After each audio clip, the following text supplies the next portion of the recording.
اون کسی که امروز صبح دکمه خاموش آلارم رو زد واقعاً تو نبودی. اون نسخه ضعیف‌ترته. همونی که سالهاست هر صبح داره برنده میشه. سامورایی‌ها 4 قانون داشتن که قبل از اینکه اون نسخه ضعیف اصلاً چشم باز کنه خاموشش میکردن. این روششونه. قانون اول، شیبوی 5 ثانیه‌ای. آدما فکر میکنن تنبلی یعنی حال بلند شدن نداشتن. نه، تنبلی دقیقاً تو همون فاصله کوتاه بین زنگ ساعت و عمل کردنه. همون 5 ثانیه‌ای که با خودت مذاکره میکنی، همون جاست که شکست میخوری. سامورایی‌ها این لحظه رو شیبو میگفتن. تمرین سختی که از ذهن فولاد میسازه. اما نکته‌ای که کمتر کسی میگه اینه. وقتی در رخت خواب ولو میشی، در حال استراحت نیستی.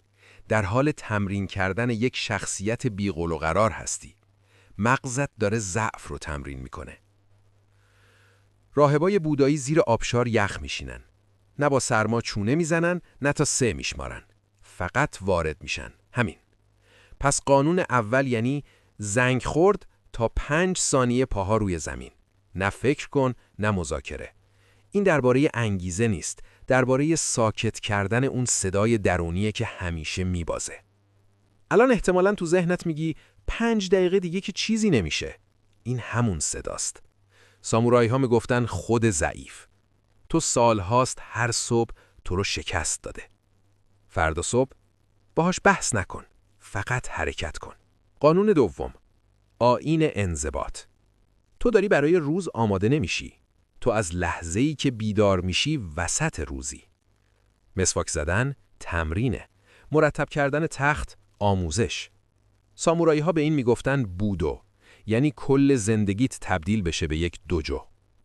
یه حقیقت بزرگ پشتش هست. هر کاری رو چطور انجام بدی، همه چیز رو هم همونطور انجام میدی. اگه نمیتونی صبح تختت رو با نظم درست کنی، چطور میخوای بحران ساعت 3 بعد از ظهر رو با نظم مدیریت کنی؟ پس قانون دوم اینه. 3 کار مشخص برای صبح انتخاب کن. هر روز همون کارها همون ترتیب. هیچ استثنایی وجود نداره. یعنی هیچ مذاکره‌ای هم وجود نداره. اون حالت عجله صبحگاهی که نصف لباس پوشیدی، کلید پیدا نمیشه، دیرت شده، این شانس بد نیست. این آشفتگی وقتی انضباط اول صبح حذف شده. سامورایی ها میگفتن به کارهای کوچک جدی نگاه کن، به کارهای بزرگ ساده. عجیب به نظر میاد ولی واقعیه. وقتی قهوه صبحگاهی تو مثل یک مراسم انجام میدی، جلسه سنگینی مثل جلسه هیئت مدیره برات میشه یه لحظه معمولی. اونا میتونستن بدون لرزش با مرگ روبرو بشن، چون انضباط رو تو 10,000 کار کوچیک تمرین کرده بودن. صبحت آماده سازی نیست، خود زندگیه. قانون سوم، انجام کاری که ازش تفره میری. جنگجوهای واقعی تو دوجوهای راحت نمیموندن. عمدن سختی رو انتخاب میکردن. سامورایی ها این رو موشاشیبو میگفتن. سفر جنگجو. واقعیت اینه.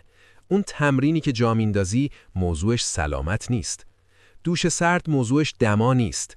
اینها درباره اینه که تو جزو آدمهایی هستی که با سختی روبرو میشن یا جزو آدمهایی که دنبال بهانه میگردن تا یه مسیر آسونتر پیدا کنن. قانون سوم، هر صبح یک کار سخت که همیشه ازش درمیری انجام بده. دوش سرد، تمرین، ایمیل سخت، 20 دقیقه سکوت. فرقی نداره. فقط قبل از این که نسخه ضعیف بیدار شه انجامش بده. میدونی چرا ماه هاست میخوای ورزش رو شروع کنی ولی نکردی؟ چون دنبال زمان مناسب میگردی. زمان مناسب وجود نداره. فقط ساعت 6 صبح قبل از این که بهانه‌هات بیدار شن. الان هم احتمالاً داری فکر میکنی فردا که آماده تر باشم شروع میکنم. این تلست. سفر وقتی شروع میشه که راه بیفتی، نه وقتی آماده باشی. قانون چهارم، خود قانون شو. 3 قانون اول فقط تقلیده، فقط اجرا کردنه، سخت و مکانیکی و باید هم همینطور باشه. اما بین روز 30 تا 40 اتفاقی میفته. تو صبح رو انجام نمیدی، تو صبح میشی. زنگ میخوره، پاها قبل از فکر کردن میره روی زمین. آیین‌ها از تو عبور میکنن، نه اینکه تو اجراشون کنی. ژاپنی‌ها به این میگفتن ریو، یعنی مرحله‌ای که از انجام دادن عبور می‌کنی و تبدیل به خود انضباط میشی. قانون چهارم، حداقل 100 روز این مسیر رو ادامه بده. هدف کامل بودن نیست، هدف تبدیل شدنه. تو داری روتین نمیسازی، داری هویت جدید میسازی. موساشی 60 مبارزه رو پشت هم برد، نه چون فقط فن شمشیر تمرین میکرد، چون خودش شمشیر شده بود. دستش و تیغه یکی بودن. تو هم داری تبدیل میشی به کسی که انضباط براش مثل نفس کشیدنه. وقتی به اون نقطه برسی، دیگه حتی یادت هم نمیاد قبلا با زنگ ساعتت چونه میزدی. حالا وقت انتخابه، همین الان.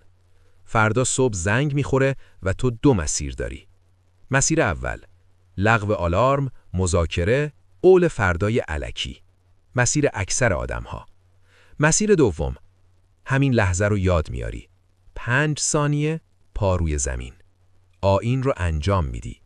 با چیزی که ازش فرار میکنی روبرو میشی و 100 روز بعد خودت رو نمیشناسی. سامورایی ها میگفتن نبرد فردا در تمرین امروز پیروز میشود. فردای تو همین الان داره ساخته میشه، با همون کاری که موقع زنگ ساعت انجام میدی.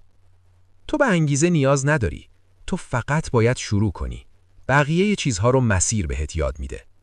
تغییرت با طلوع فردا شروع میشه. باهاش چونه نزن.